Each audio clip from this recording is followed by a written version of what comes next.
তো আজকের lunch recipe বন্ধুরা, অল্প কিছুটা মাটন প্রেসার কুকারের সাহায্যেই আমি রেডি করে নিলাম। দারুণ হয়েছে আমার আজ এই আপনাদের সাথে শেয়ার করলাম। পছন্দ হলে লাইক, কমেন্ট, শেয়ার, সাবস্ক্রাইব করে সাহি কিচেনের পাশে থাকবেন। সকলে ভালো থাকবেন, সুস্থ থাকবেন। আজ রান্নার প্রথমেই মেটে চচ্চড়ি করেছিলাম বন্ধুরা। মেটে চচ্চড়িটা একেবারে জমে গেছে, খাওয়ার সময় আবার গরম করে করে খাওয়া হবে। লাঞ্চ রেসিপি, আম ঝিরি ঝিরি করে কেটে নিয়ে অল্প একটু পেঁয়াজ, রসুন, কাঁচা লঙ্কা বাটা দিয়ে এটাকে ভালোভাবে কষিয়ে নিলাম। কষানো হয়ে গেছে, জল দিয়ে দিলাম। ছোটো মাছটা এর মধ্যে দিয়ে দিলাম।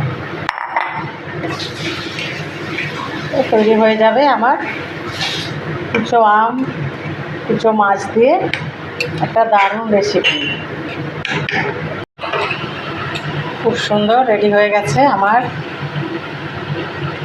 ছোটো মাছ আর কুচনো আম দিয়ে চকচকে একটা মাছের ঝোল। বন্ধুরা, আপনারাও এইভাবে তৈরি করবেন, মিস করবেন না। আমি পরিবেশন করে ফেললাম।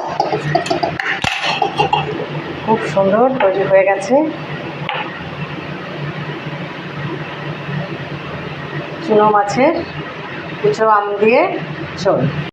তার সাথে আছে বন্ধুরা, আমার ছেলে মাংস খাবে না, তাই ওর জন্য আমি 2 পিস রুই মাছ ভালোভাবে কড়া করে দিয়েছে আর মাখা মাখা তৈরি করে দিয়েছি। তো এই হচ্ছে রুই মাছ।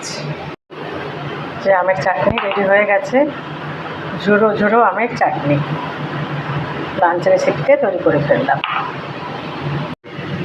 সব লাস্টে আমি এবার ডালটা বসিয়ে দিলাম। সেদ্ধ ডাল তৈরি করবো, মসুর ডাল। এর মধ্যে পেঁয়াজ কুচি, রসুন কুচি আর গোটা শুকনো লঙ্কা দিয়েছি।